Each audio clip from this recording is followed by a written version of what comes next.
ජෙස්පේටයි ආදර දුවේ පුතේ අද දිනේ වර්බුන් නාලිකාව සමග දහම් පියස අධ්‍යාපනික වැඩසටහන අපි ඔබ වෙත රැගෙන එනවා. ඉතින් මෙම වැඩසටහන සඳහා අද දිනේ අප සමග එකතු වෙනවා කොළඹ අධ්‍යාපන කලාපයේ ගුරු උපදේශිකාව වන මාර්නී ධම්මිකා පෙරේරා ගුරු මහත්මිය. ඒ වගේම අපත් එක්ක අද දිනේ එකතු වෙනවා සාන්ත ජෝසප් විදුහල ග්‍රෑන්ඩ් පාසි නියෝජ්‍ය විදුහල්පති තුමා වශයෙන් කටයුතු කරන ප්‍රසාද් සමරතුංග ගුරු මහතා. ඉතින් මේ ගුරු බවතුන් දෙදෙනාත් සමග අද අපි කතා කරන්නට යන්නේ අපොස සාමාන්‍ය පෙළ විභාගයේ කතෝලික ධර්මය විෂය ධාරාවට අදාළ ත්‍රිත්වික දෙවියන් වහන්සේ තුල විශ්වාසය නැමැති නිපුණතාවය ගැනයි. ඉතින් ඔබ මේ වෙද්දී ආදර දුවේ පුතේ ඊටමත් හොඳින් පාඩම් කරගමින් සිටින කාල වකවානුවක් යයි අපි විශ්වාස කරනවා. ඉතින් එහි ඔබ පාඩම් කරපු දේවල් වඩා මතක් කරගන්නට ඔබ හැම කෙනෙක්ටම මෙම වැඩසටහන විශාල රුකුලක් වෙයි කියලා අපි බලාපොරොත්තු වෙනවා. නම් ජෙස්පිහිටයි ගරු ගුරුතුමනි ගුරුතුමියනි අපි අද දවසේ වැඩසටහන ආරම්භ කරමින් අපිට වැදගත් මේ ත්‍රිත්වික දෙවියන් වහන්සේ කියන්නේ කවුද? මේ තේමාව කොහොමද ගොඩනැගිලා තියෙන්නේ කියලා අපිට කතා බහ කරන එක ඉතාමත් වැදගත්. එතකොට අපිට මේ ත්‍රිත්වික දෙවියන් වහන්සේ පිළිබඳ කතා කරද්දී අපේ විෂය නිර්දේශයේ අපිට හම්බ වෙනවා 10 වසරට අදාළ පාඩම්, ඒ වගේම 11 වසරට අදාළ පාඩම්. අදට දුවේ පුතේ ඔබ බැලුවොත් මේ පාඩම් කිහිපය දිහා මෙහි හොඳ ගලාගෙන යෑමක් තියෙනවා. හැබැයි මේ ගලාගෙන යෑම දකින්නට අපි පොඩ්ඩක් උත්සාහයක් දරන්නට ඕනේ. 11 වසරේ බලන්න 5 වෙනි පාඩම මැවීම, ඊට පස්සේ මිනිසා පාපයට වැටීම, නික්ම යාම, සීනයි ගිවිසුම, ස්නාවක ජොහන් තුමා, ජේසුස් වහන්සේගේ දූත මෙහෙවර, ඊට පස්සේ දේව රාජ්‍ය, ඊට පස්සේ පාස්කු අභිරහස 10 වසරේදී. එතකොට මුල් කිතුණු සභාව, ශුදෝ පාවුලුතුමා, ශුදෝ පේදුරුතුමා, ශුදෝ සභාවේ ලක්ෂණ, ශ්‍රී ලාංකික කතෝලික සභාව පිළිබඳව අපි කතා කරනවා මේ තේමාව යටතේ. එතකොට මේ ගලා යෑම අපිට අවබෝධ කරගන්නට ඉතාමත් හොඳයි. මේ 11 වසර පාඩම් වල ඉඳලා 10 වසර පාඩම් වලට ගියොත් මේ පාඩම් මාලාව ඉතාමත් හොඳින් අපිට ලස්සන ගලාගෙන යෑමක් තියෙනවා. ලෝක ආරම්භයේ ඉඳලා ලාංකීය කතෝලික සභාව දක්වාම මේ තේමාව දිව යන බව අපිට තේරෙනවා. ඉතින් මේ අවබෝධයත් එක්ක ආදර දුවේ පුතේ අපි උත්සාහයක් දරමු මේ අදාළ පාඩම් වල තියෙන වැදගත් වූ කාරණා ඔස්සේ අපගේ ගුරු බවතුන් දෙදෙනාත් සමග අපි කැමති ඔබත් සමග අපගේ දැනුම බෙදා ගන්නට. අපි මුලින්ම 10 වසර පාඩම් වලින් ආරම්භ කරමු. ඒකට 10 වසර පාඩම් වලින් ආරම්භ කරද්දී ආදර දුවේ පුතේ අපිට ඉතාමත් වැදගත් වෙන කාරණාව තමයි පාස්කු අභිරහස. ප්‍රසාද් ගුරුතුමනි මේ පාස්කු අභිරහස කොහොමද අපි අර්ථකථනය කරලා දෙන්නේ දරුවන්ට? අපි පාස්කු අභිරහස කියලා කියන්නේ ක්‍රිස්තුස් වහන්සේගේ දුක් විඳීම, මරණය හා උත්ථානය සිහිපත් කිරීම.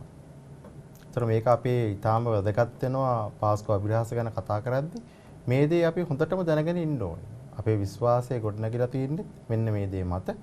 එහෙනම් පාස්කු අභිරහස කියලා කියන්නේ ජේසුස් වහන්සේගේ දුක් විඳීම, මරණය හා උත්ථානය. එතකොට මේ පාස්කු අභිරහසට ක්‍රිස්තුස් වහන්සේ යොමු වෙද්දී විශේෂයෙන්ම ජුදා ආගමික වාතාවරණය තුල ශ්‍රේෂ්ඨාධිකරණයක් තිබුණා. ඒ ජුදා ශ්‍රේෂ්ඨාධිකරණය ජේසුස් වහන්සේගෙන් ඔය කියන දුක් ප්‍රාප්ති නැත්නම් පාස්කු අභිරහසට ප්‍රවිශ්‍ය වෙද්දී, ඇතුළත් වෙද්දී අහපු ප්‍රශ්නය මොනවද? මොන වගේ ප්‍රශ්නද ඇහුවේ? ඒකට ජේසුස් දුන්නේ මොන වගේ උත්තරද? අපි දන්නවා ජේසුස් වහන්සේව අරගෙන යනවා යුදා ශ්‍රේෂ්ඨාධිකරණයට. මේ ශ්‍රේෂ්ඨාධිකරණයට ගියාම ජේසුස්ගෙන් අහනවා ප්‍රශ්නයක්. ඒ ප්‍රශ්නේ තමයි අහන්නේ ඔබ ක්‍රිස්තුස්ද යන ප්‍රශ්නේ. එතකොට පටන් මනුෂ්‍ය පුත්‍රයාණන් දෙවියන් වහන්සේගේ බලපලාක්‍රමයේ දකුණු පස වැඩ හිඳුන ඇතයි යන්න ජේසු ඒකට පිළිතුරක් දෙනවා. එතකොට ඔය කියන ප්‍රශ්නය සම්බන්ධව තමයි මේ ජුදාවරු ඔක්කොම ක්‍රිස්තුස් වහන්සේට චෝදනා කරන්නට පටන් ගත්තේ. ඔව්. එතකොට අපිට මේ ක්‍රිස්තුස් වහන්සේගේ චරිතයත් එක්ක බලද්දී උන්වහන්සේ කුරුසේ දුක් විඳලා ඒ කුරුස ගත වෙද්දී ඒ කුරුසේ අකුරු 4ක් ඕන් සටහන් කරනවා. ඒ අකුරු 4 ඉතාමත් වැදගත්. එය මොන වගේ සලකුණක්ද අපිට ඉදිරිපත් කරන්නේ? ඔව් අපි දන්නවා මේ වචනේ එන්නේ INRI කියලා. මේ INRI කියලා යෙදුවේ ජේසු නසරේනු ජුදයන්ගේ රජ. එතන මේක කුරුසයට ඉහළින් ගහලා තිබ්බා. ඔව් ඒකේ අපි දැන් ඔය INRI කියන පදේ ගොඩනැගෙන්නේ ඇත්තෙන්ම බැලුවොත් ලතින් භාෂාවෙන් ඔය ජේසු නසරේනු ජුදයින්ගේ රජය කියන අදහස තමයි ඔය INRI වලින් ප්‍රකාශ වෙන්නේ. එතකොට ලතින් භාෂාවෙන් ජේසු නසරේනු ජුදයින්ගේ රජය කියන පදයේ මුල් පදවල ඒ පදයේ ඒ වදන කියද්දී ඒ වචනවල මුල් අකුරු තමයි අපි භාවිතා කරලා තියෙන INRI කියන ඒ අකුරු 4 ගොඩ නගන්නට. එතකොට අපිට තවත් වැදගත් වෙනවා ජේසුස් වහන්සේ උකුත් වන අවස්ථාවේදී සිදු වුණු දේවල්. විශේෂයෙන්ම අපි දන්නවා පාවුලුතුමා ගැන එහෙම කතා කරද්දී පාවුලුතුමා කියන උන්වහන්සේ ගේ ජීවිතයේ විශේෂයෙන්ම උන්වහන්සේ ක්‍රිස්තුස් වහන්සේ මරණයටපත් වෙලා උත්ථාන වුණා. ඒ උත්ථානය තමයි වැදගත් වෙන්නේ. එහෙනම් මේ මරණයේ මොහොත ගැන කතා කරද්දී මොන වගේ විශේෂ අවස්ථාද අපිට ඉදිරිපත් කරන්නට පුළුවන් වන්නේ? දැන් ජේසුස් වහන්සේ උකුත් වන අවස්ථාවේදී සිදුවෙච්ච ප්‍රධානතම දෙයක් තමයි හිරු අඳුරු වෙනවා. ඒ කියන්නේ අන්ධකාරයක් එකපාරට ඒ ප්‍රදේශයේ පුරාම ව්‍යාප්ත වෙනවා. ඒතර ඒක දැන් හිරු අඳුරු වුණාම අපි දන්නවා රට පුරා අන්ධකාරයක් පැතිරෙනවා කොහොමද? ඊට පස්සේ දේවමාලිගාවේ තිරය දෙකට ඉරී යනවා. ඒතර මෙන්න මේ කියන ප්‍රධාන දේවල් තුන මේ ජේසුස් වහන්සේ උකුත් වුණ අවස්ථාවේදී අපිට දක්නට ලැබෙනවා. එතකොට මේ ඒ ජේසුගේ මරණය සිදු වුණු අවස්ථාවේ උත්ථානයෙන් පසු ජේසුස් වහන්සේ දර්ශනය වුණේ මොන වගේ අවස්ථාවලද? ඔව් ජේසු උත්ථානයට පස්සේ ඉස්සලාම පාස්කු ඉරුදුන අපොස්තලවරුන්ට දර්ශනය වෙනවා. ඊට පස්සේ එම්මාවුස් ගමනේදී ගෝලයන් දෙදෙනෙක්ට දර්ශනය වෙනවා. ඒතර ඔය කියන උත්ථානය අතිශයින්ම වැදගත් වෙනවා කතෝලික සභාවේම දර්ශනය ඉදිරියට ගෙන යන්නට. මොකද අපි ජේසුස් උත්ථාන වුණේ නැත්නම් අපේ ආගමේ සමහර කාරණා පිළිබඳව අපේ විශ්වාසය පළුදු වෙන අවස්ථා බොහොමයක් එන්නට ඉඩ තියෙනවා. ඉතින් ඒක ඉතාමත් වැදගත් අපි අධ්‍යයනය කරද්දී ක්‍රිස්තුස් වහන්සේගේ උත්ථානය සහ ඊට අදාළ සිදුවීම් ගැන හරියාකාරව අවබෝධයක් ලබා ගැනීම. ඊට පස්සේ විශේෂයෙන්ම අර දින 8කට පස්සේ සිදුවෙන සිදුවීම තෝමස් අපොස්තලයා දර්ශනය වීම ඒ සිදුවීමත් අපිට මෙතෙන්දී ගන්නට පුළුවන් වැදගත් සිදුවීමක් විදියට. එතකොට පේදුරුතුමා විශේෂයෙන්ම පෙන්තකොස්ත දිනයෙන් පස්සේ උන්වහන්සේ ලොකු දේශනාවක් දෙනවා. ඒ දේශනාව හරිම වැදගත්. එහි විශේෂයෙන්ම ප්‍රධාන කරුණු අපි අධ්‍යයනය කරන්නට සිදු වෙනවා මේ 10 වසර විෂය නිර්දේශය තුළ. ඒ විෂය නිර්දේශය තුළ එහෙම අපි අධ්‍යයනය කරද්දී එහි ප්‍රධාන කරුණු 3ක් දැන ගැනීම අතිශයින්ම වැදගත් ආදර දුවේ පුතේ. මොකද මේ අපි කතා කරන මේ කෙටි ප්‍රශ්න තමයි විශේෂයෙන්ම ඔබගේ විශේෂම බහුවර්ණ ප්‍රශ්න වලට ඒ වගේම දෙවෙනි කොටසේ පළමු වන ප්‍රශ්නය සඳහා බොහෝ විට පැමිණෙන්නේ. ඉතින් ඒක නිසා එවැනි වැදගත් කාරණා ඔබ මතකයේ තබා ගැනීම අතිශයින්ම වැදගත්. එහෙනම් ගුරුතුමනි මේ පේදුරුතුමාගේ ප්‍රථම දේශනේ අඩංගු ඒ ප්‍රධාන කරුණු 3ක් අපි අපේ දුවල පුතාලට මතක් කරොත්. ඒතර පේදුරුතුමාගේ ප්‍රථම දේශනයේදී පේදුරුතුමා ප්‍රකාශ කරනවා ජේසුස් වහන්සේ දේව පුත්‍රයා කියලා. ඒතර මේ පළවෙනි කරුණක් වශයෙන් තමයි අපිට කියන්න පුළුවන් ජේසුස් වහන්සේගේ දේව පුත්‍රභාවය ප්‍රකාශ කිරීම. ඊට පස්සේ ඊශ්‍රායල් ජනතාව උන්වහන්සේව ඇනගැසූ නමුත් දෙවියන් වහන්සේ උත්ථාන කළා. මොකද ඊශ්‍රායල් ජනතාව බලාගෙන හිටියේ ජේසු උත්ථාන වෙන්නේ නැහැ කියලා. නමුත් ජේසුස් වහන්සේ උත්ථාන වෙනවා. ඒතර ජේසුස් වහන්සේ දෙවියන් වහන්සේගේ දකුණු පසේ වැඩ සිටිනවා.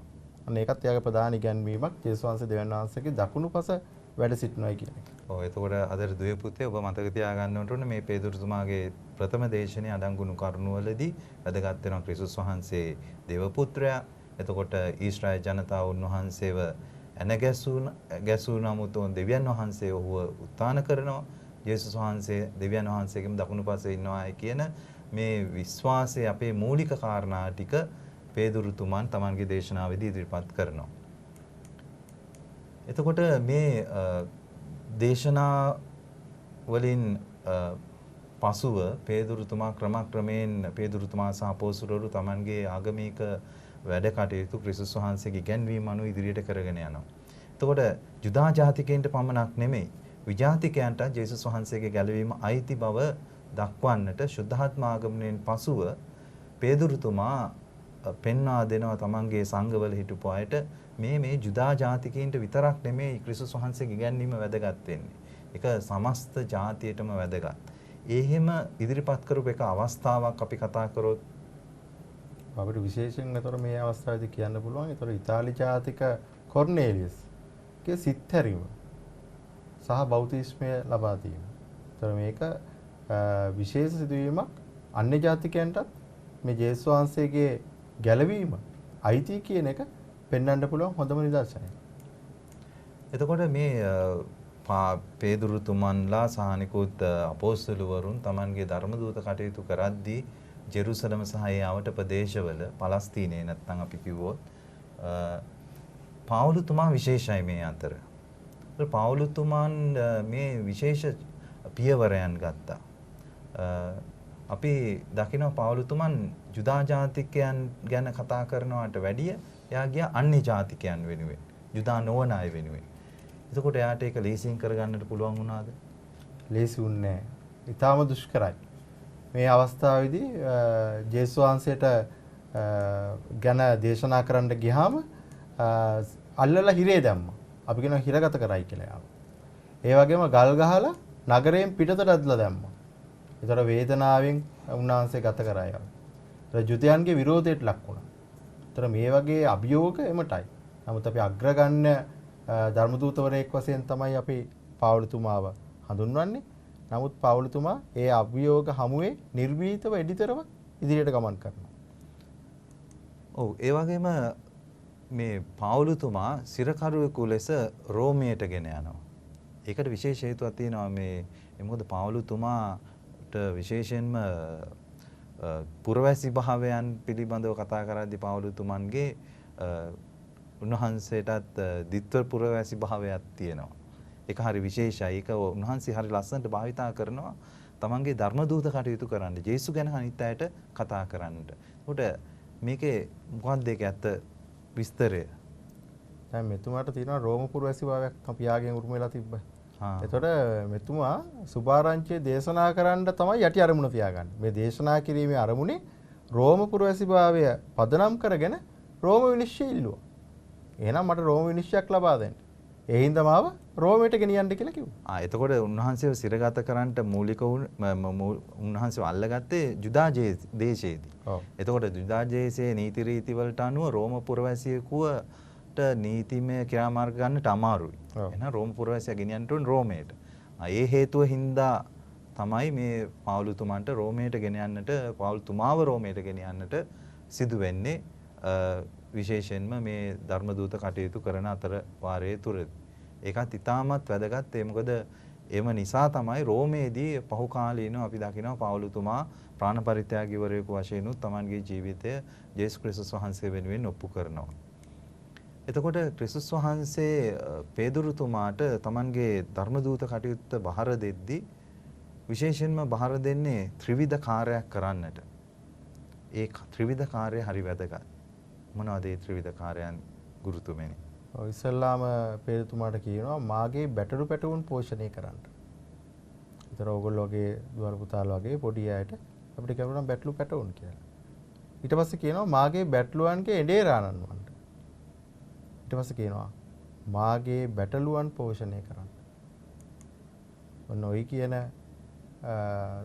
දේවල් තුනට අපි කියනවා පේදුතුමාට පවර්ලා තිබ්බ තුම්පකාර කාර්යය කියලා. එතකොට ප්‍රසාද් ගුරුතුමනි දැන් ලංකාවේ කතෝලික ජනතාව පිළිබඳව කතා කරද්දී හිතුණු ජනතාව පිළිබඳව කතා කරද්දී අපි දන්නවා විවිධ තාඩන පීඩනයන් හමුවේ තමයි අපිට අපේ දහම ශ්‍රී ලංකාව තුල ව්‍යාප්ත කරගන්නට ලැබුණේ. එතකොට ලන්දේසි පීඩන 3ක් හා එම සමයේදී ශ්‍රී ලංකාවේ කතෝලික දහම රැක ගැනීමට මෙරටට පැමිණි ඔරතෝරියානු පූජකවරුන් දෙදෙනෙක් නම් කරන්න කියලා අපේ දුවල පුතාලාගෙන් ඇහුවොත් මොන වගේ පිළිතුරක්ද දෙන්නට පුළුවන් දරුවන්ට? පළවෙනිම දේ තමයි මේගොල්ලන්ට තහනම් කරලා තිබ්බා කිතු දහම අදහන්න. ඒ කියන්නේ කතෝලික දහම අදහන එක තහනම් කරලා තිබ්බා.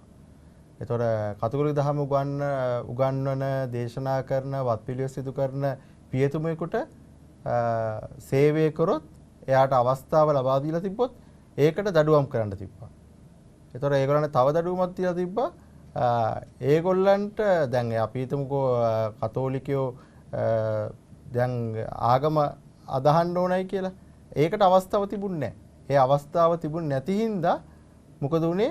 ඒ විවිධ තාඩන පීඩන ලක් වුණා. ඇතම් පිට මරණයට පවා සිද්ධ වෙන්න පටන් ගත්තා. දැන් මේකෙදි මේ කාල සීමාව තුළදී කතෝලික දහම රැක ගන්නට ඉදිරිපත් වුණ ඔරතෝරියානු පූජකයන් පිරිසක් ඉන්නවා. ඒතර ඒගොල්ලන්ට හොඳට මතක තියාගන්න ඕන දෙන්නෙක් ඉන්නවා. සුද්දෝ ජුසේවාස් මුනිතුමා ප්‍රධානයි. ඊට අමතරව ගෞරවනීය ජාකෝමේ ගොන්සාල්වෙස් පියතුමා. ඒතර මේ දෙදෙනා විශේෂයෙන් මතක තියාගන්න පුළුවන්. ඒ හින්දා සුද්දෝ ජුසේවාස් මුනිතුමා හා ගෞරවනීය ජාකෝමේ ගොන්සාල්වෙස් පියතුමාව මතක තියාගන්න ඕනේ මේ පීඩන සමයේදී මෙරටට පැමිණි ඔරතෝරියානු පූජකවරුන් ලෙස. ඔය ඔරතෝරියානු පූජකවරුන් කියලා හැඳින්වන්නේ ඒ පියතුමන්ලා දෙදෙනාගේ නිකාය. ඔව්. ඒ පියතුමන්ලා දෙදෙනාගේ නිකාය තමයි ඔරතෝරියානු පූජක නිකාය. එතකොට ගුරුතුමනි අපි මේ ජුසේවාස් පියතුමන් විශේෂයෙන්ම ලංකාවට පැමිණ ඉතාමත් ශුද්ධවන්ත ජීවිතයක් ගත කරා ලන්දේසි පීඩන සමය තුලදී. එතකොට උන්වහන්සේ අතින් සිදු වුණා වූ ප්‍රාතිහාර්යයන් මොන වගේද අපිට ඉදිරිපත් කරන්නට පුළුවන් වෙන්නේ? විශේෂයෙන්ම උන්වහන්සේගේ ප්‍රාතිහාර්යයන් විදිහට අපිට ඉදිරිපත් කරන්න පුළුවන්. මහනුවර රාජධානියේ ඒ කාලේ තිබ්බ දැඩි නියගයක්. මේ දැඩි නියගයේ අවස්ථාවේදී වර්ෂාව ඉල්ලලා යාඥා කරා. උන්වහන්සේ නගරයේ මැද යාඥා කරද්දී ඒ යාඥාවල ප්‍රතිඵලයක් වශයෙන් වර්ෂාව ලැබුණා. ඒ වගේම දදුරුවේ දන්නවා දදුරුවේ පාගමනින් එතර වුණා. තනි අලියෙකු මෙල්ල කරා. මේ වගේ ප්‍රාතිහාර්යයන් උන්වහන්සේ කරා. එතකොට ජාකෝමේ ගොන්සාල්වෙස් පියතුමා විශේෂයෙන්ම උන්වහන්සේ අපි දන්නවා ජාකෝමේ ගොන්සාල්වෙස් පියතුමා විශේෂයෙන්ම ලොකු සේවාවක් ලාංකීය කතෝලික සභාවට සිදු කරලා තියෙනවා. අද විශේෂයෙන්ම උන්වහන්සේ නිර්මාණය කරපු ගීතිකා අපේ දේවස්ථානවල ගායනා කරනවා. ඒතකොට ඊට අමතරව මොන වගේ සේවාවන්ද උන්වහන්සේ අතින් සිදු වුණේ? ඔව් අපේ ගෞරවනීය ජාකෝමේ ගොන්සාල්වෙස් පියතුමා ලංකාවට ආවේ ජුසේවාස් මුනිතුමාගේ ආරාධනෙන්.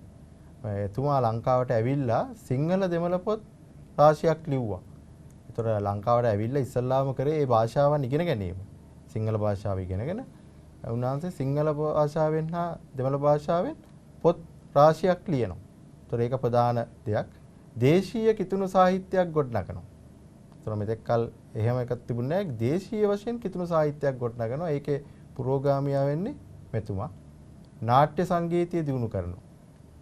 ඒතර නාට්‍ය සංගීතය ගැන කතා කරද්දී පසන් ලතෝනි ඔයගොල්ලෝ අහලා තියෙනවනේ. අන්න ඒ වගේ දේවල් වලට මූලික අඩිතාලම දැම්මේ මේ ජාකෝමේ ගොන්සාල්වෙස් පියතුමා. එතකොට දැන් පෘතුගීසීන් ලංකාවට පැමිණුණා, ලන්දේසීන් පැමිණුණා. මේ කාල පරිච්ඡේදයෙන් පස්සේ ඉංග්‍රීසීන් මේ ලංකාව යටත් කරගන්න.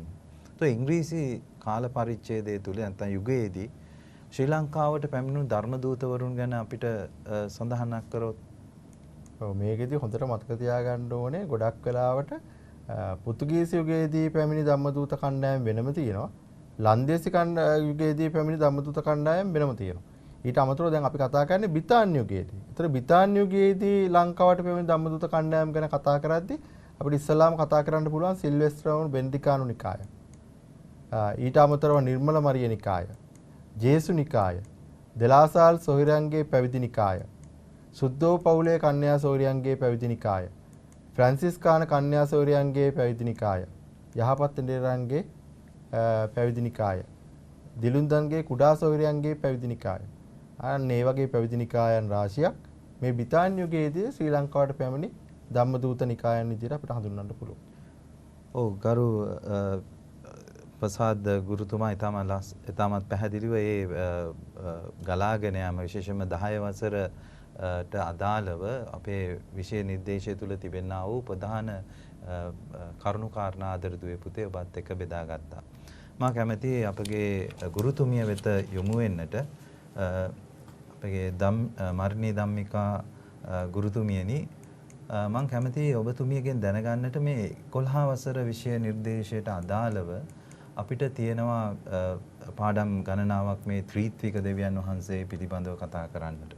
එතකොට අපි විශේෂයෙන්ම ශුද්ධ බයිබලය තුළ මේ ත්‍රිත්වික සංකල්පය පුරාණ ගිවිසුම් දන් කොහොමද විවිධ පුද්ගලයන් හරහා අවබෝධ කරගෙන දෙවියන් වහන්සේ කවුද කියන දේ වටහාගෙන එය කොහොමද වර්ධනය වුණේ කියන එක තමයි අපි විශේෂයෙන්ම 11 වසර විෂය නිර්දේශය තුළ අපි අධ්‍යයනය කරන්නේ. ඒකට මම කැමති ගුරුතුමීනි ඔබගෙන් අහන්නට මේ දෙවියන් වහන්සේ හා සමග ගිවිසුමෙන් බැඳුණු මිනිස්සු කවුද? විශේෂයෙන්ම පුරාණ ගිවිසුම මුල් කරගෙන අපි උත්තරයක් ගොඩනැගුවා. ඔව් පියතුමනි, දයාබර දුවේ පුතේ, ඔයාලා මුලින්ම ශුද්ධ බයිබලය ගත්තොතින් ඒකේ තියෙන්නේ මැවීමේ කතාව පිළිබඳව. එතකොට උත්පත්ති පොතේ තියෙන මේ මැවීමේ කතාවේදී දෙවියන් වහන්සේත් එක්කලා ඉස්සර වෙලාව ප්‍රථමයෙන්ම ගිවිසුමෙන් බැඳෙන්නේ මේ ආදිමව්පියෝ දෙන්න. ආදිමව්පියෝ කියන්නේ ආදම් සහ ඒව. ඊට පස්සේ නෝවා කියන පුද්ගලයාත් එක්කලා ගිවිසුමෙන් බැඳෙනවා. ඊට පස්සේ ආබ්‍රහම් තුමා සමග ගිවිසුමෙන් බැඳෙනවා. අවසානයේ ගත්තොතින් මෝසෙස් තුමා සමග මේ පුරාණ ගිවිසුම තුල දෙවියන් වහන්සේ හා මනුෂ්‍යයා අතර ගිවිසුමෙන් බැඳිච්ච පුද්ගලයෝ 4 දෙනෙක් ගැන තමයි අපි මේ කතා කළේ. එතකොට දෙවියන් වහන්සේ හා ගිවිසුමෙන් බැඳුණු පුද්ගලයන් ගැන ඇහුවොතින් ඕගොල්ලෝ උත්තර දෙන්න ඕනේ ආදිමව්පියන්, ඒක එහෙම නැත්නම් ආදම් සහ ඒව කියලා ගත්තොත්, ඊළඟට නෝවා, ඊළඟට ආබ්‍රහම් තුමා, ඊළඟට මෝසෙස් තුමා. හොඳයි ගුරුතුමිනි. අපි එතකොට මෙතෙන්දී අපිට ඉතාමත් වැදගත් වෙන චරිතයක් තමයි ආබ්‍රහම් තුමා. එතකොට ආබ්‍රහම් තුමා දෙවියන් වහන්සේත් එක්ක ගිවිසුමක් ඇති කර ගනිද්දී පොරොන්දු ඇති වෙනවා. පොරොන්දු දෙනවා දෙවියන් වහන්සේ. මොනවද ඒ පොරොන්දු? ඔව්, දෙවියන් වහන්සේ පොරොන්දු වෙනවා ආබ්‍රහම් තුමාට.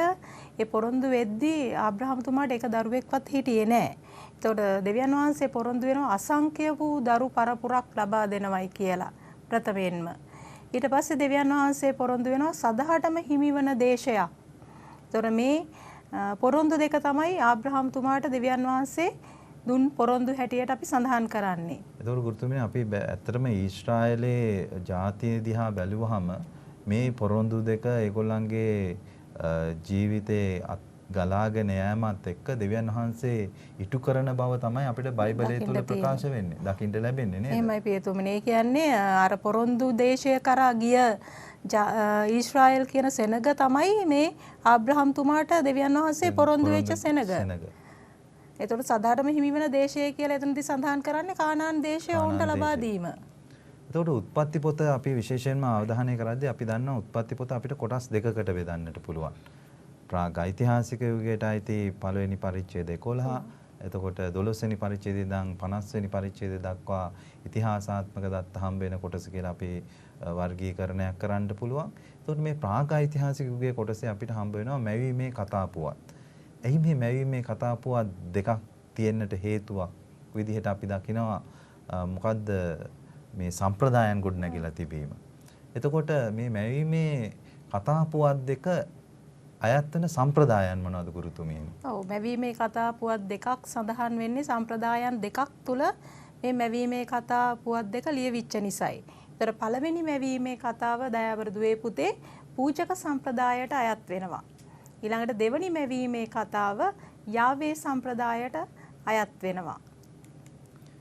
එතකොට මිනිසා අනෙක් මැවිලි වලට වඩා උසස් බව දක්වන්නට අපිට උත්පත්ති පොත හරහා අපිට කරුණු කාරණා ඉදිරිපත් කරන්න කිව්වොත් ගුරුතුමියනි අපිට කොහොමද ඒ කරුණු ගොඩනගා ගන්නට පුළුවන් වෙන්නේ? ඔව්, සත්තු අතරයි පියතුමිනි මනුෂ්‍යයා අතරයි තියෙනවා ලොකු වෙනසක්. ඒ කියන්නේ දෙවියන් වහන්සේ අපිට දීලා තියෙනවා බුද්ධිය දීලා තියෙනවා. ඊළඟට නිදහස් කැමැත්තක් තියෙනවා අපිට.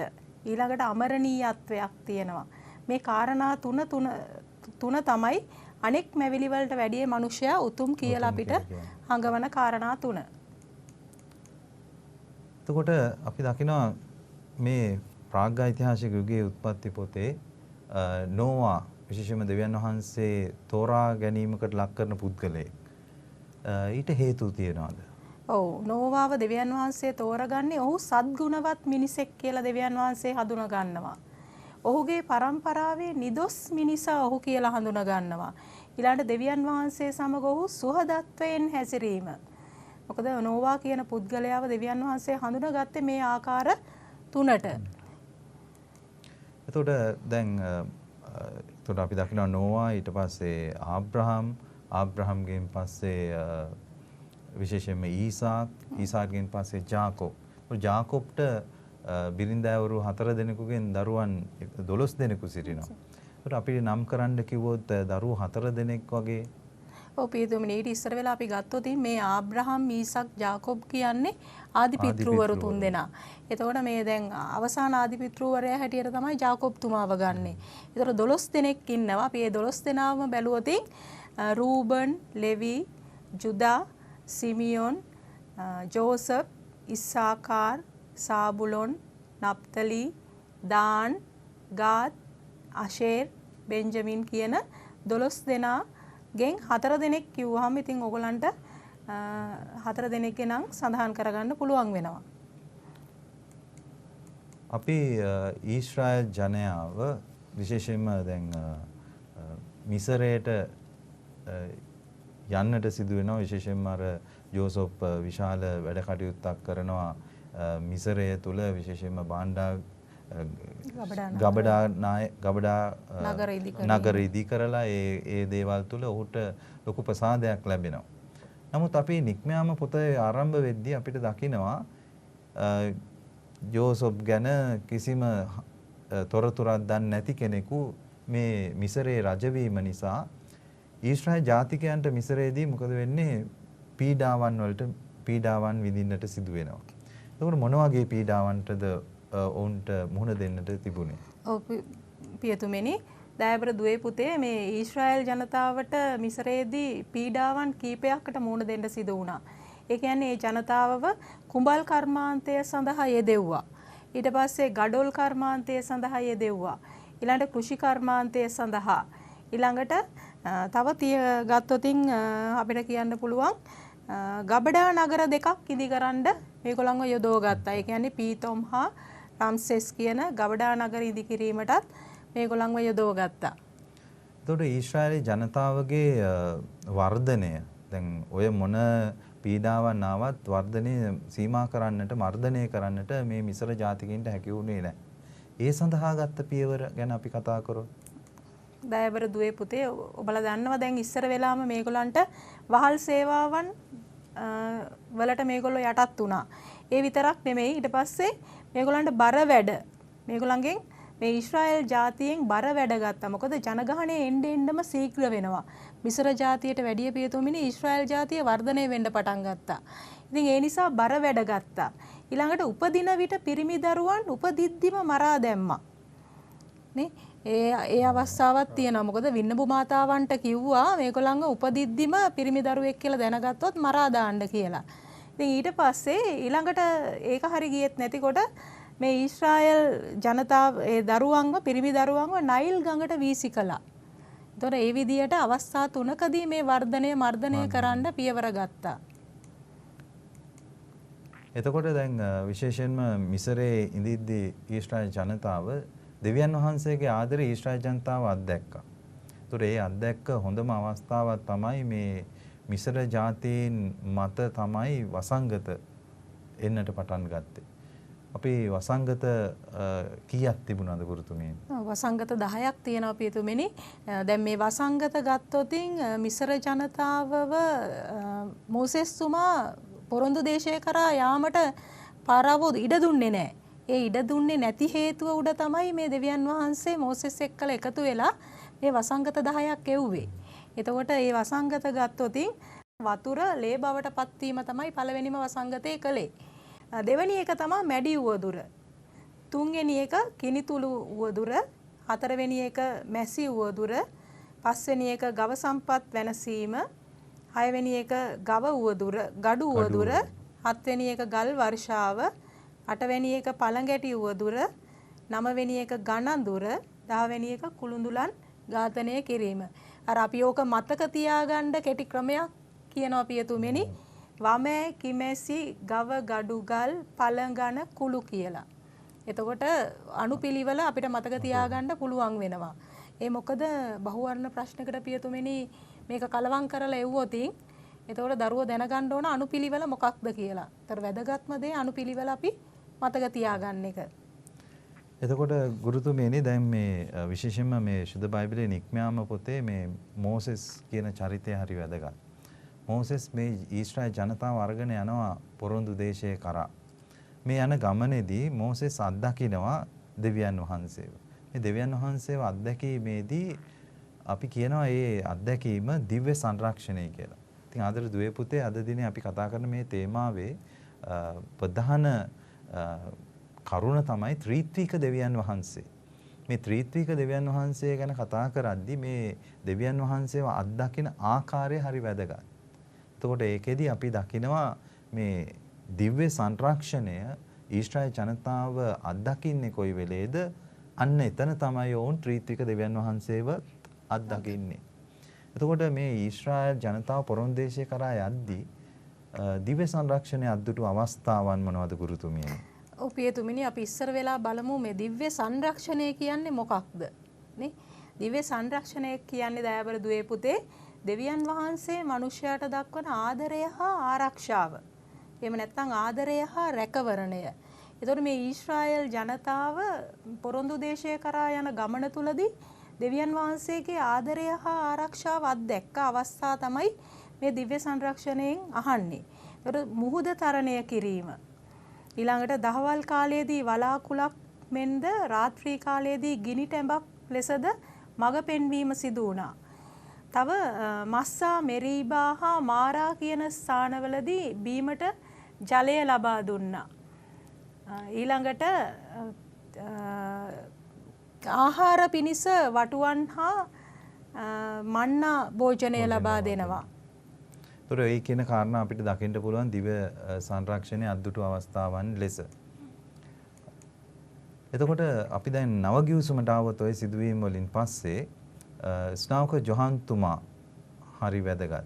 එතකොට ස්නාවක ජොහන් තුමන්ගේ මව හා පියා අපි කවුද කියලා හොයලා බැලුවොත් ගුරුතුමියනි. ස්නාවක ජොහන් තුමාගේ මව තමයි එලිසබෙත් තුමිය, පියා සකරියස් තුමා. මේ වගේ ප්‍රශ්න නම් අපේ දරුවන් ලේසියෙන්ම ලියාගන්න පුළුවන්. එතකොට අපිට මේ විශේෂයෙන්ම ස්නාවක ජොහන් තුමන්ගේ දේශනය ඔහු දේශනා කරනවා. ඒ දේශනා කරද්දී ඔහුගේ අරමුණු නැත්නම් ඔහු යොමු කරන්නේ තමන්ගේ දේශනය ජන කණ්ඩායම් 3කට කියලා අපි අධ්‍යයනය කරනවා. මේ ජන කණ්ඩායම් 3 ගැන ඔබතුමියට මොන වගේ අර්ථකථනයක්ද දෙන්න පුළුවන් වන්නේ? ස්නාවක ජොහන් තුමා මුලින්ම ජනතාවට කතා කළා. ඊළඟට අයකැමියන්ට කතා කරනවා. ඊළඟට සෙබළුන්ට කතා කරනවා. තවත් කතා කරනවා පියතුමනි ප්‍රභූ ජනතාවටත් කතා කරනවා ස්නාවක ජොහන් තුමා. ඔව් එතකොට මේ උන්වහන්සේ මේ කතා කරන්නේ ඒ අයගේ අඩුපාඩු වෙනස් කරගන්නට. ඒ කියන්නේ සෙබළුන්ට කතා කරනවා මේ වැඩියෙන් ඒ කියන්නේ මිනිස්සුන්ගෙන් අයිතු විදියට බලපෑම් කරන්න එපා කියලා. එතකොට අයකැමියන්ට අයබදු ඕනාට වැඩි අය කරන්න එපා කියලා. සාමාන්‍ය ජනතාවට කියනෝනේ අඳන දෙකක් තියෙන කෙනෙක් එක අඳනයක් පරිත්‍යාග කරන්න කියලා. එතකොට ප්‍රභූ ජනතාවට කියනවා එම්බා පොළොන් වංශය කියලා කතා කරනවා. ඔව් ඒ තුල එතකොට මේ ස්නාවක ජොහන් තුමා කතා කරන්නේ මනස්ථාපනය වෙන්න බෞතිස්මය ලබා ගන්න කියන අදහසයි. එතකොට අපි දකිනවා මේ දැන් අපි ත්‍රිත්වික දෙවියන් වහන්සේ කතා කරන්නේ. දෙවියන් වහන්සේ කියන මාතෘකාව තේමාව. එතකොට මේ යටතේ කතා කරද්දී මේ ත්‍රිත්වික දෙවියන් වහන්සේ අපිට ප්‍රකාශ වුණු අවස්ථාවක් මේ ඔස්සේ අපිට දැක ගන්නට පුළුවන්. ශුද්ධ බයිබලයේ. ඒ අවස්ථාව ගැන අපි කතා කරොත් ඔව් පියතුමනි ශුද්ධ බයිබලයේ ශුද්ධෝත්‍රීත්වය ලෝකෙට ප්‍රකාශ වෙච්ච අවස්ථා එකයි සඳහන් කරන්නේ. ඒ කියන්නේ ජේසුස් වහන්සේ යෝර්දාන් නදියේදී ශ්‍රාවක ජෝවාන් තුමා අතින් බෞතිස්මය ලැබපු අවස්ථාව. ඒ අවස්ථාව අතිශයින්ම වැදගත්. ඒ මොකද ත්‍රිත්වීක දෙවියන් වහන්සේ ප්‍රකාශ වුණු අවස්ථාව. ඒකට අත්‍තරම බැලුවොත් දැන් අපි ක්‍රමක්‍රමයෙන් මේ මාතෘකාවේ උච්චතම අවස්ථාවට බයිබලයේ පැමිණෙනවා මේ සිදුවීමත් එක්ක. එතකොට මේ ඊට පස්සේ අපි දකිනවා විශේෂයෙන්ම ජේසුස් ක්‍රිස්තුස් වහන්සේ ප්‍රසිද්ධ ජීවිතය ආරම්භ කරලා 70 දෙනාව ධර්ම දූත කටයුතු සඳහා යවනවා. ඒ පිටත් කර යැවීමේදී විශේෂයෙන් උපදෙස් ලබා දෙනවා. ඒ උපදෙස් දෙකක් ගැන අපි කතා කරොත් පිටත් කර යවද්දී ජේසු කියන්නේ පසුම්බියක්වත් මල්ලක්වත් පාවහන්වත් රැගෙන යන්න එපයි කියලා. ඊළඟට මගදී හමුවන අයට ආචාර කරන්න කියලා උන්වහන්සේ කියනවා මේ යන ධර්ම දූතවරුන්ට. ගෙදරකට ඇතුළු වුණොතින් පළමු කොට සාමය පතන්න. ඊට පස්සේ කියනවා ගෙයින් ගෙට නොයන්න. එතකොට ඒ ගිය තැනම නතර වෙන්න රැඳෙන්න කියලා. ඔවුන් දෙන ආහාර පාන වළඳින්න. ඊළඟට දෙවියන් වහන්සේගේ රාජ්‍ය ඔබ වෙත පැමිණියේයයි ඔවුන්ට ප්‍රකාශ කරන්න. මේ කාරණා ටික තමයි උන්වහන්සේ ධර්ම දූතවරුන්ට දුන්නේ පිටත් කර යවන්න පෙර. එතකොට ජේසුස් වහන්සේ දැන් මේ ප්‍රසිද්ධ ජීවිත කාලය තුළ උන්වහන්සේ ප්‍රාතිහාර්ය කරනවා. මේ ප්‍රාතිහාර්ය අපිට වර්ග කරන්නට පුළුවන්. ඒතර උදාහරණ සහිතව අපි මේ වර්ග කිරීම ගැන කතා කරමු ගුරුතුමියනි. ඔව්. දයාබර දුවේ පුතේ ප්‍රාතිහාර්ය ජේසුස් වහන්සේ කළපු ප්‍රාතිහාර්ය වර්ග 4ක් තියෙනවා. පළවෙනියටම අපි ගත්තොත් රෝගීන් සුව කිරීමේ ප්‍රාතිහාර්ය. එතකොට ඒකට උදාහරණ ගන්න පුළුවන් අතක් පණ නැති මිනිසා සුව කිරීම, එහෙම නැත්නම් ලාදුරු රෝගීන් සුව කිරීම මේ විදියට උදාහරණ සඳහන් කරන්න පුළුවන්. ඊළඟට දුෂ්ට ආත්මයෙන් දුරු කිරීම සම්බන්ධ ප්‍රාතිහාර්ය ගත්තොත් ගෙරසීන රටේ මිනිස්සෙකු සුව කරා ඒ අවස්ථාව ගන්න පුළුවන්. ස්වභාව ධර්මයට කරපු ප්‍රාතිහාර්ය ගත්තොත් මුහුද මත ඇවිදීම, කුණාටුව සංසිඳ වීම, කානානුවර වතුර වයින් කිරීම මේ අවස්ථාවන් ගන්න පුළුවන්. ඊළඟට මලවුන් නැගිටවීම සම්බන්ධව ගත්තොත් ලාසරස්ව ගන්න පුළුවන්. වැඳපු ස්ත්‍රියගේ පුත්‍රයා ගන්න පුළුවන්. ඒ අවස්ථා 4 තමයි ජේසුස් වහන්සේ කරපු ප්‍රාතිහාර්ය වර්ග 4ක් තමයි සඳහන් කරන්නේ. ඒතකොට ජේසුස් වහන්සේගේ ඉගැන්වීම් තුළ උන්වහන්සේ දේව රාජ්‍යයේ වටිනාකම් ගැන ඉගැන්වුවා. ඒවා පැහැදිලි කරන්න උපමා කියලා දෙයක් භාවිතා කරා. එතකොට මේ ඒ දේව රාජ්‍යයේ වටිනාකම් පිළිබඳව පැහැදිලි කරන්න භාවිතා කර උපමා ගැන අපි කතා කරොත් දයාබර දුවේ පුතේ ඔබලාට ප්‍රශ්නයක් ආවොත් ඒ කියන්නේ දේව රාජ්‍ය පිළිබඳ වටිනාකම් සම්බන්ධව ජේසුස් වහන්සේ ඉගැන්වූ උපමා කියලා වපුරන්නාගේ උපමාව, කිරිඳි පිළිබඳ උපමාව, අබෑටය හා මුහුන් පිළිබඳ උපමාව, ඊළඟ මුතු ඇටය නිදාණය දැල පිළිබඳ උපමාව මේ උපමා ගන්න පුළුවන්. මේකෙන් දේව වචනය කියලා ගත්තොත් පියතුමෙනි වපුරන්නාගේ උපමාව වැදගත් වෙනවා. එතකොට වපුරන්නාගේ උපමාවේ මග දිගට වැටිච්ච බීජ ඒ කොටස් ගත්තොත් ඒව ගැනත් අවධානය යොමු කරන්න ඕනනේ. හොඳයි ආදර දුවේ පුතේ, අපි දැන් විශේෂයෙන්ම මේ අපගේ විෂය නිර්දේශයට අදාළව කෙටි ප්‍රශ්න භාවිතා කරමින් ඔබත් එක්ක මේ විෂය නිර්දේශයේ කරුණු කාරණා ඔබත් එක්ක කතා කරා. අපේ විභාගයේ අරමුණු කරගෙන අපි කැමැති ඔබත් එක්ක ආදර දුවේ පුතේ බෙදා ගන්නට අපි කොහොමද පිළිතුරක් ගොනු කරන්නේ? විශේෂයෙන්ම දෙවන පත්‍රයේ අපිට හම්බ වෙන ප්‍රශ්නයක් ගැන අපි අවධානය යොමු කරලා ඒ පිළිබඳව ඔබත් එක්ක අපි කරුණු කාරණා බෙදා ගන්නට දැන් සූදානම් වෙනවා. ඉතින් අපි විශේෂයෙන්ම එවැනි ප්‍රශ්නයක් දිහා අපේ අවධානය යොමු කරද්දී අපිට දෙවෙනි කොටසේ හම්බ වෙනවා ලියන්නට පළවෙනි ප්‍රශ්නේ අනිවාර්ය ප්‍රශ්නයක්. ඒකේ කොටස් 10ක් හම්බ වෙනවා. එක ප්‍රශ්නයකට ලකුණු 2 බැගින් ලකුණු 20ක් එතෙන්දී අපිට හම්බ වෙනවා. ඒක අනිවාර්ය ප්‍රශ්නයක් නේද ගුරුතුමනි?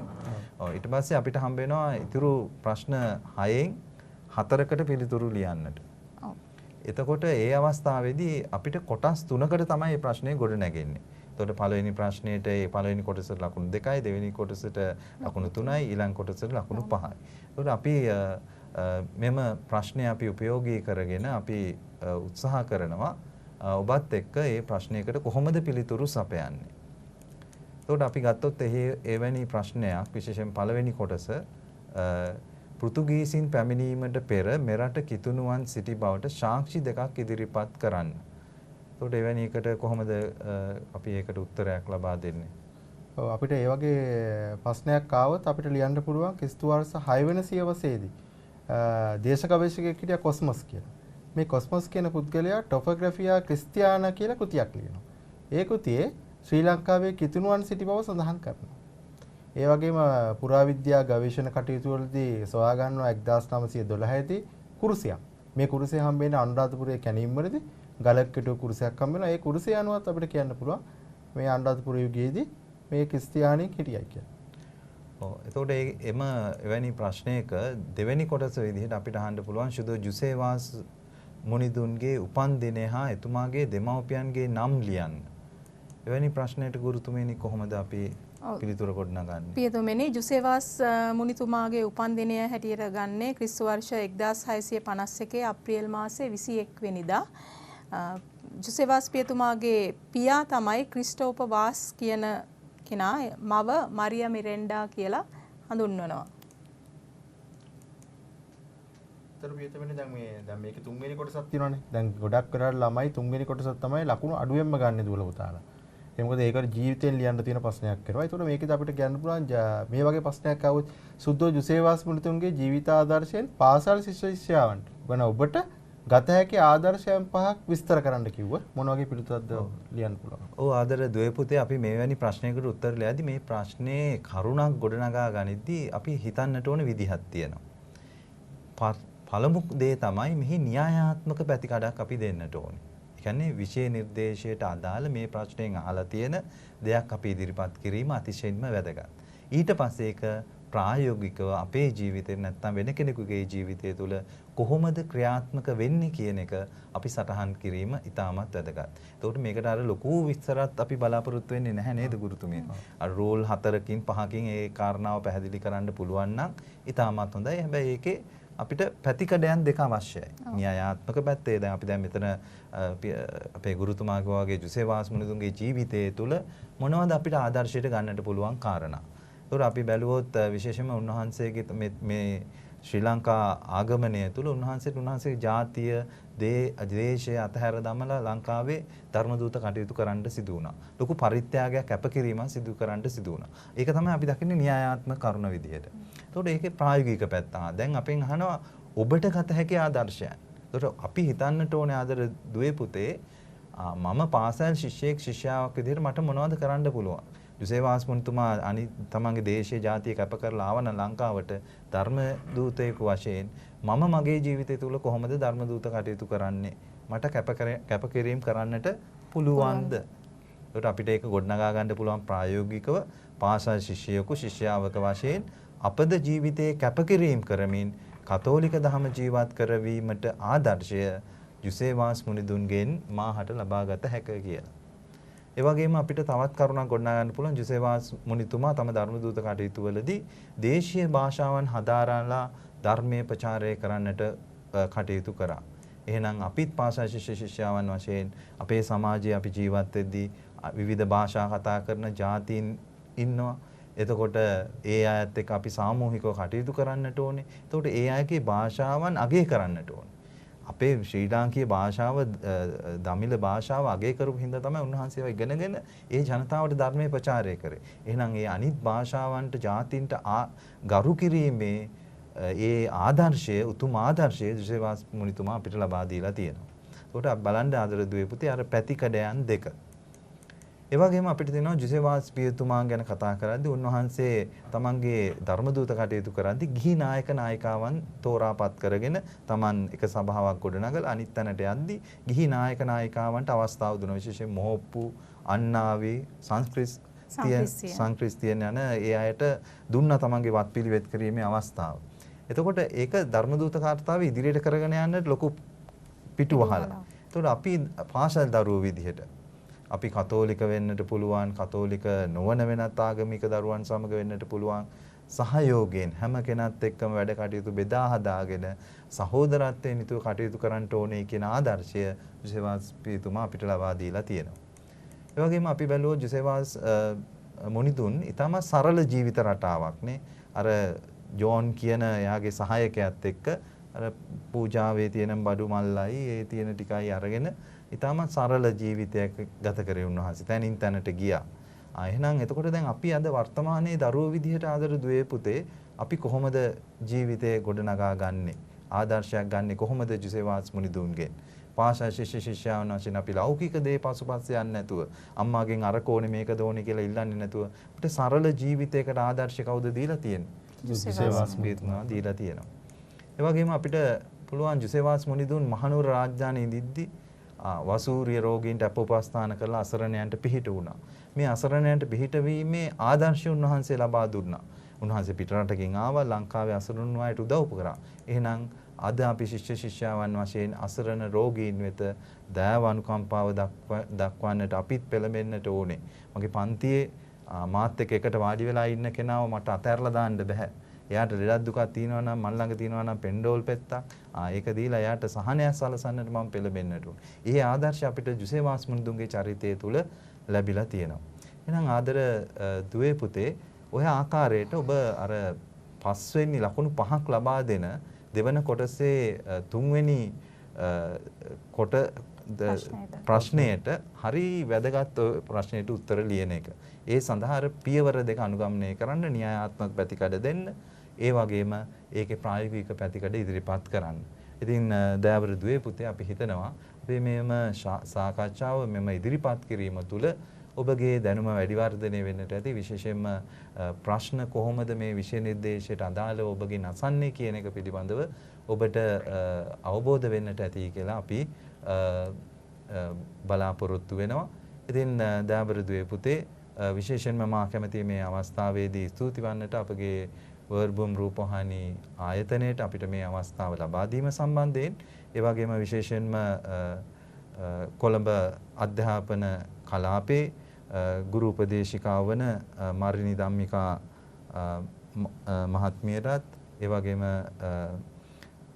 කොළඹ 14 ශාන්ත ජෝසප් විද්‍යාලයේ නියෝජ්‍ය විදුහල්පති විදිහට කටයුතු කරන ප්‍රසාද් සමරතුංග මහතාටත් මා ස්තුතිවන්ත වෙනවා.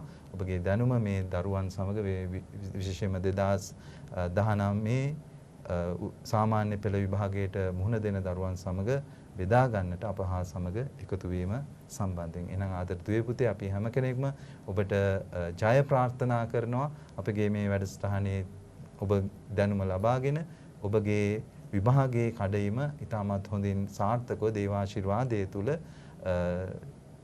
හොඳ ජයග්‍රහණයක් බවට පත් කරගන්නට වාසනාව භාග්‍ය ලැබේවා කියලා අපි ප්‍රාර්ථනා කරනවා. ඔබ සියලු දෙනාටම ජේසුස් පිහිටයි.